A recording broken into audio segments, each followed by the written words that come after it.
மகிழ்ச்சியுடன் வாழ சிறந்த வழி எதுன்னு தெரியுமா? எல்லாருக்குமே ஃபஸ்ட்டு தோன்றது சந்தோஷமாக இருக்கணும்னு நினைப்பாங்க. ஆனால் அந்த சந்தோஷம் எங்கே கிடைக்குது? அந்த சந்தோஷத்தை தேடி தேடி பல பேர் மனநொந்து போயிடுறாங்க. பல பேருக்கு பல வகையான ஆசைகள் இருக்குது. ஒரு சில பேருக்கு பொருட்கள் மீது ஆசைகள் இருக்கும். இன்னும் ஒரு சில பேருக்கு மனிதர்கள் மீது அவங்க அன்பாக இருக்கிறவங்க கூட ரொம்பவே அஃபெக்ஷனாக இருப்பாங்க. அவங்களோட சந்தோஷம் பூரா அந்த பர்சனை சார்ந்து தான் இருக்கும். இப்போ நம்ம ஒரு கதையை பார்க்க போகிறோம். சந்தோஷம் எங்கே இருக்குதுன்னு பார்ப்போமா? ஒரு பள்ளியில் ஆசிரியர் 7ஆம் வகுப்பு அறைக்கு போகிறாரு.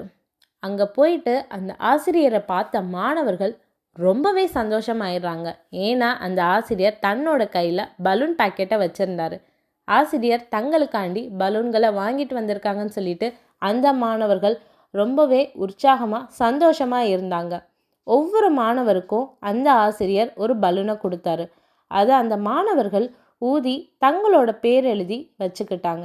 உடனே அந்த ஆசிரியர் சொல்கிறாரு, நீங்கள் எழுதின அந்த பலூனை நடைபாதையில் போட்டுட்டு உங்கள் இடத்துல போய் உட்காந்துருங்கன்னு சொல்கிறாரு. அந்த ஆசிரியர் சொன்ன மாதிரி எல்லா மாணவர்களும் நடைபாதையில் பலூனை போட்டுட்டு போயிடுறாங்க. ஆசிரியர் அந்த பலூன்கள் எல்லாத்தையும் மாற்றி அமைக்கிறாரு.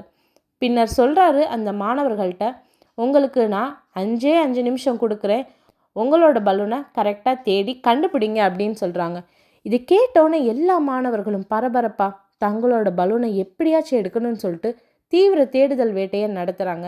ரொம்பவே பதட்டமாக எல்லாருமே தேடினால யாராலையும் அவங்களோட பலூனை கண்டுபிடிக்க முடியலை ஆசிரியர் குறித்த நேரத்தில்.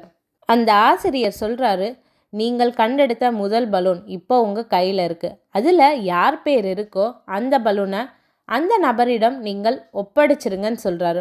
5 நிமிஷத்தில் ஒவ்வொருவருக்கும் அவங்களோட பலூனே கிடச்சிருது. இதிலேருந்து ஆசிரியர் என்ன சொல்கிறாருன்னா, இந்த பலூன்கள் மகிழ்ச்சியை போன்றது. ஒவ்வொருவருக்கும் தங்கள் மகிழ்ச்சியை தேடினால் எங்கேயுமே கிடைக்காது. நீங்கள் மற்றவர்களோட மகிழ்ச்சியில் அக்கறை கொண்டால் உங்களுக்கு தேவையான மகிழ்ச்சி தானாக தேடி வரும்னு சொன்னார். அப்போ தான் அந்த மாணவர்களுக்கு புரிஞ்சிச்சு, நம்ம மற்றவங்களுக்கு ஹெல்ப் பண்ணணுன்ற அந்த ஒரு குணமே அவங்களுக்கு தோன்றுச்சு. இதே மாதிரி தான் நம்ம வாழ்க்கையில் ஒரு சில பேருக்கு உதவி பண்ண நம்ம யோசிப்போம், இன்னும் ஒரு சில பேர் உதவி பண்ணுறதுக்கு தயங்குவோம்.